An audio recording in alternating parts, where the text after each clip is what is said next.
Salve, rapaziada, boa final de semana aí para todos vocês. Hoje já tem esporte mais uma vez, jogamos quarta, agora sábado. Naturalmente vai ser o time mais mescladão para a partida de hoje.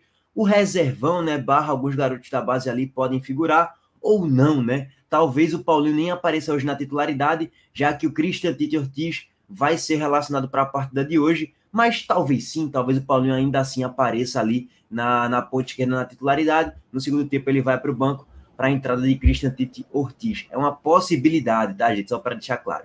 E esse vídeo aqui nem é para focar muito no análise pré-jogo, porque a gente vai enfrentar o Porto, gente. O Porto é simplesmente o segundo pior time do Campeonato Pernambucano. E o Sport tem a obrigação e o dever de vencer e convencer. Não vou nem falar que tem a obrigação de meter 5-0, porque assim, a gente pegou Afogados nesse Pernambucano e a gente venceu, mas não meteu goleada, não. Venceu, convenceu, era para ser uns 5-6. A gente perdeu o caminhão de gols. Pegou o Flamengo de Arco Verde, venceu e convenceu, foi 3-0 com vaga para mais também. Pegou também, num recorte ali um pouquinho mais recente, a gente pegou o Central e goleou, né? Meteu 4-1. Então, como o time veio na evolução no Campeonato Pernambucano, goleando jogos, fazendo saldo e vencendo e convencendo, hoje eu espero que a gente consiga se vingar do Porto, porque a gente empatou no jogo treino, gente. E vocês lembram nos primeiros 5 jogos, quando o Sport estava muito mal, na sequência de jogos, sem jogar bem, sem conseguir também bons resultados como a gente esperava. Eu falei, gente, a gente empatou contra o Porto no jogo treino. Então, aquela fagulha ali era sempre um pontinho de eu sempre colocar um pouquinho mais de lenha na fogueira, entre aspas, para criticar um pouco mais o trabalho de Mariano Souza, que para mim até aquele momento estava sendo bem ruim. Agora melhorou um pouco, mas caiu um pouco de produção aí nos últimos jogos, mas eu espero que consiga uma evolução aí no jogo de hoje, também na Copa do Nordeste. Hoje não é um grande jogo para a gente balizar, para a gente cravar que o time está em grande evolução, porque é contra o Porto, né, gente? É o segundo pior time do Campeonato Pernambucano. 3 pontos conquistados, 20 gols sofridos, 8 gols marcados, menos 12 gols de saldo ali ao todo. E se a gente parar para pensar, ó, o Porto ele sofre uma média de quase que 3 gols por partida, 7 jogos, 20 gols sofridos, vamos exagerar para 3 gols sofridos por jogo, seria 21 ali, né, no caso, para ficar mais redondinho. Mas eu espero que o Sport hoje consiga fazer aí esses 3-0, pelo menos hoje, convença ao seu torcedor.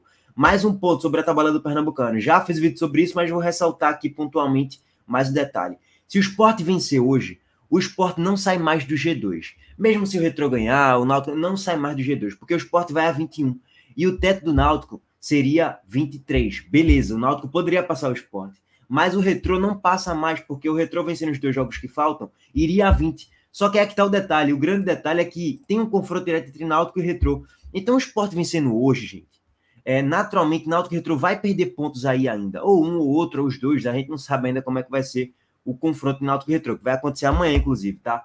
Mas o Sport chegando a 21, basicamente precisaria de um empate na última rodada contra o próprio Náutico para garantir matematicamente a classificação na primeira colocação, e aí já pegaria a vaga na Copa do Brasil do próximo ano, e também, naturalmente, o primeiro e o segundo já garante vaga na semifinal. Então, vencendo hoje, crava a semifinal, e aí vence empatando no último jogo contra o Náutico, ou até mesmo vencendo, crava também matematicamente a permanência na liderança, o que é a nossa obrigação, né? Temos o melhor elenco de forma disparada, a folha salarial mais alta de forma disparada, se juntar todos os times do Pernambucano, não dá a folha do Sport, então não precisa dizer mais nada, né?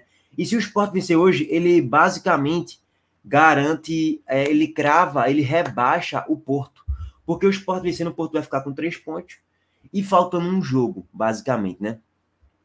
Aliás, ainda faltaria 2 jogos, ou não? Não, faltaria um jogo só, que faltaria a rodada 9, né? Ele iria a 6 pontos, só que é que tá o detalhe. Assim, ele não cravaria matematicamente ainda, mas praticamente sim. O Porto teria que vencer um jogo na última rodada e torcer para o Petrolina perder os próximos 2 jogos, porque aí o Porto iria a 2 vitórias conquistadas. Porque se o Petrolina empatar nessa rodada e o Porto perder, acabou. Não tem mais chance matemática, o Porto será rebaixado para a Série A do Pernambucano, tá? Para complementar a análise pré-jogo, Mariano Souza, segundo o GE, vai com essa escalação aí. Thiago Couto no gol, sim, eu colocaria Thiago Couto. Rafael Thierry volta, só para deixar claro, não foi por opção técnica que Rafael Thierry não foi relacionado para o último jogo, foi pela questão dele ter se tornado pai, e aí ele foi poupado no jogo contra o Itabaiana. Renzo na zaga, também acho que tem que ir com ele. Riquelme na lateral esquerda, sim, já está de volta nos treinamentos, então já pode figurar na lateral esquerda. Rosales na direita, eu colocaria Lucas Jamon já, não vejo muito sentido não ter Lucas Jamon aí, mas ok, Rosales aí na direita, Fabinho e Fábio Matheus, Alan Ruiz na meiuca, e aí eu já não acredito muito em tudo isso aí, tá? Porque eu não acredito que ele vai colocar Lucas Lima de ponta ou alguma coisa assim do tipo. Não acredito mesmo, tá, gente? Talvez Alan Ruiz figure aí na titularidade mesmo, e na ponta esquerda apareça Paulinho, tá? Já que Paulinho vem se apresentando muito aí nesses jogos contra Central, contra Flamengo de Arco Verde, contra Afogados. Quando o Sport ele roda o time poupa os titulares, normalmente Paulinho aparece na titularidade na ponta esquerda. Arthur Kaique na direita, acredito nisso, e Zé Roberto na titularidade aí como centroavante, também acredito nisso. Então, acredito em 80% dessa escalação que o Gé colocou. O Flamengo de Arco Verde, ó, o Porto vai com João Siriaco, foi mal no gol, Caio Henrique, José Werison, Christian Barata, Iosiel, Edson Júnior, Hudson, Bruninho, Adãozinho, João Gabriel e Iveson. O segundo pior time do Campeonato Pernambucano vai com essa escalação aí, tá? Só para passar o ponto, o jogo vai ser às 4h30 da tarde. Vai ter live do pré-jogo aqui, sim. 3h15, 3h30 a gente abre a live. Vai ter live do intervalo e a live do pós-jogo aqui também. O jogo será transmitido pela TV Globo, tá, gente? Só para passar a informação para vocês. E também para complementar aqui, ó, só a roda do Pernambucano, só para informação, mera informação para vocês, tá? O Maguari joga amanhã contra o Flamengo de Arco Verde, o Retrô pega o Náutico amanhã às 5 horas da tarde, o Petrolina enfrenta o Central e o Santa Cruz enfrenta o Afogados na segunda-feira. Então, vamos acompanhar aí a rodada do Galeto.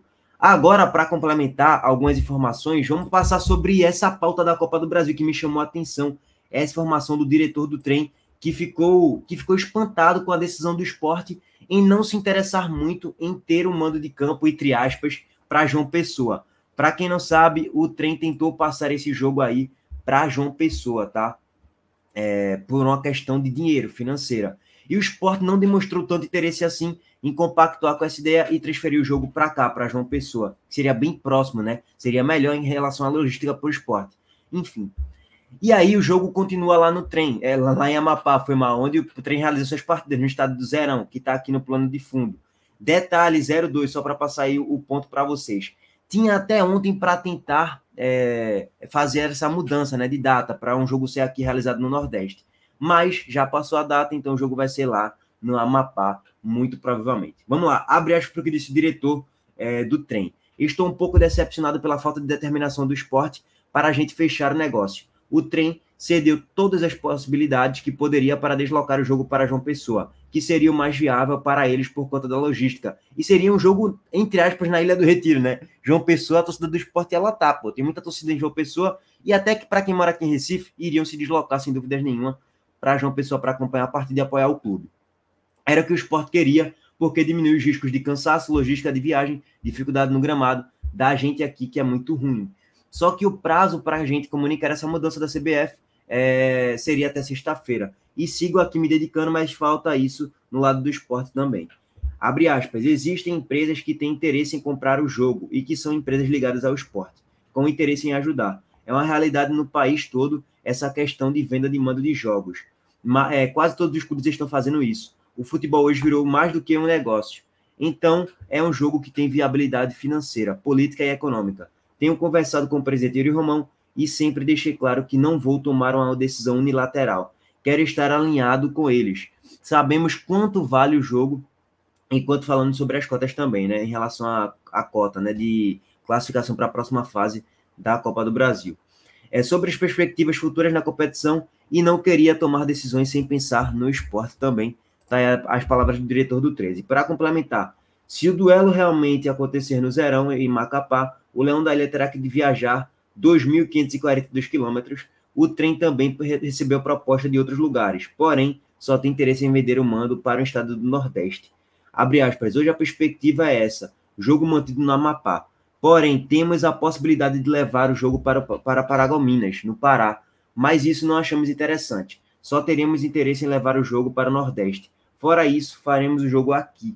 Eu me decepcionei um pouco pela expectativa que foi criada, o Sport mostrou interesse, mas as coisas não evoluíram como deveriam evoluir. Agora temos que buscar o que é melhor para a gente.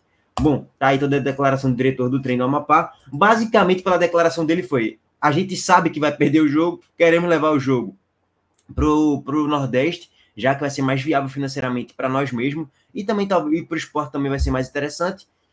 Assim, a minha percepção foi que eles abandonaram, assim, tipo, Eu sei que é uma coisa exagerada, abandonaram, né?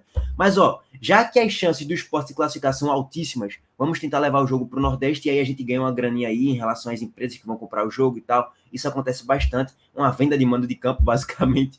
Então, seria interessante para o trem, mas isso não vai acontecer. E aí o jogo vai ser lá para o Amapá. O que eu acho isso uma péssima notícia, tá? Acho isso muito ruim para o próprio esporte, pela razão óbvia, né? Deslocamento, logística, desgaste, viagem, torcida do esporte que não vai ter lá, gramado ruim lá, enfim, todo o contexto. Também não entendi muito bem o porquê o esporte não se dedicou tanto assim para tentar fazer com que o jogo fosse aqui em João Pessoa, aqui do lado, pô, não tem nem muito para onde correr, não.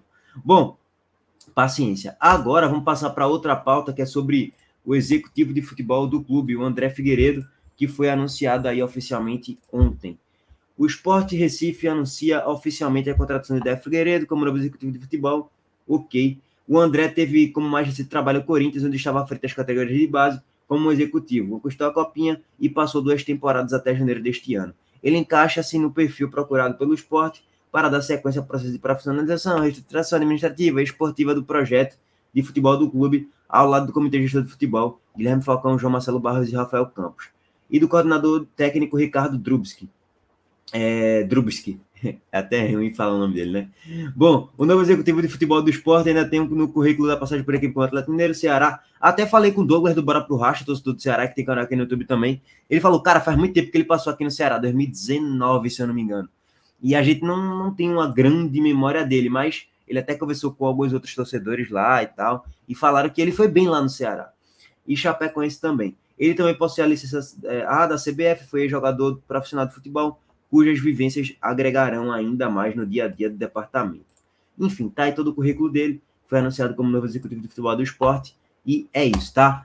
Abraço para todo mundo, a gente tá de volta aí mais tarde. Valeu, gente, tamo junto.